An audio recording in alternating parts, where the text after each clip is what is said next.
নবী সাল্লাল্লাহু আলাইহি ওয়াসাল্লাম বারবার বলতেছেন, চাচা খালি একটাবার কালিমা পড়েন, আমি আল্লাহর কাছে আপনার জন্য সুপারিশ করব, আমি আপনাকে জান্নাতে নিয়ে যাব, আমি আপনাকে জান্নাতে নিয়ে যাব।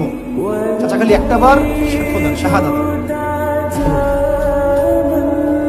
হাদিসের মধ্যে আসছে চাচা আবু তালেবকে জাহান্নামের সবচেয়ে উঁচু স্থানে রাখা হবে, যেখানে তার পায়ের গোড়ালি বা টাকনু পর্যন্ত আগুনে পড়বে, এতেই তার মগজ টকবক করে ঘুরতে থাকবে না।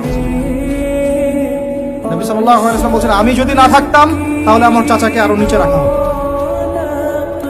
এত কিছু করার পরেও ইসলাম কবুল না করার কারণে এই অবস্থা হলো। এখন কি ভাই আপনি আমি বুঝতে পারছি যে আল্লাহ পাক যে আমাদেরকে বিনা জিজ্ঞাসাবাদ করেই মুসলিম পরিবারে জন্ম দিয়েছেন, আল্লাহ পাক আমাদের উপর কত রহম করেছেন, আমাদের কত কৃতজ্ঞতা স্বীকার করা উচিত। বিশ্বাস করেন, আমাদের যে সকালবেলা টয়লেট হয় না, ওয়াশরুমে যান টয়লেট করেন, আলী ইবনে আবি তালেব রাদিয়াল্লাহু আনহু এরকম বাথরুম থেকে বের হয়ে পেটে হাত দিয়ে বলতেন, মানুষ যদি জানতো এই যে শুধু ক্লিয়ার করে টয়লেট হওয়াটা কত বড় নেয়ামত আল্লাহ পাকের, তাহলেও সারা জীবন সেজদায় পড়ে থাকে।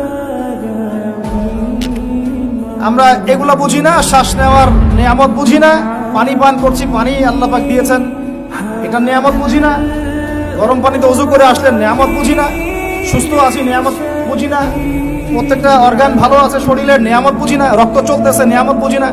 আমরা আল্লাহ পাকের নেয়ামতই বুঝি না, শুকরিয়া আদায় করি না। আর ওই যে কালিমা লা ইলাহা ইল্লাল্লাহ আল্লাহ পাক পড়ার তৌফিক দিয়ে মুসলিম বানিয়েছেন, এটা তো মোটেই বুঝি না। কত বড় নেয়ামত আল্লাহ দিয়েছেন আর কত ইহসান আল্লাহ করেছেন। এইটা জাস্ট আজকের লেকচার শুনে বুঝে বাসায় চলে যান, তাহলে ইনশাআল্লাহ আপনার একটা কৃতজ্ঞতাপূর্ণ হৃদয় সৃষ্টি হবে, এবং এই হৃদয়টা সৃষ্টি হলে পরেই আপনি আল্লাহর দিকে ফিরে আসবেন।